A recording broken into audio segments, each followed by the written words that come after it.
आणि सोयरिकी न होण्याचं कारण सगळ्यात जास्त महाराष्ट्रामध्ये ते पाप जर कोणाकडे जात असेल तर इथं बसणाऱ्या माझ्या सगळ्या लाडक्या बहिणी माया हो कठीण ताळा झाला.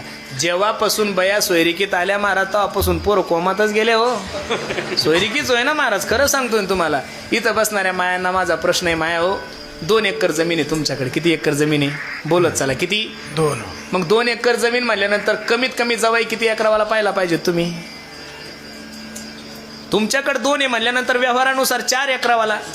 याच्यापेक्षा पोरगी सुंदर असेल तर 5 एकरावाला. लय याच्यापेक्षा सुंदर असेल तर 8 एकरावाला. बरं देखणी आहे, सुंदर आहे, शिकलेली खूप आहे, नोकरीला आहे, 15 एकरावाला ठीक आहे का नाही?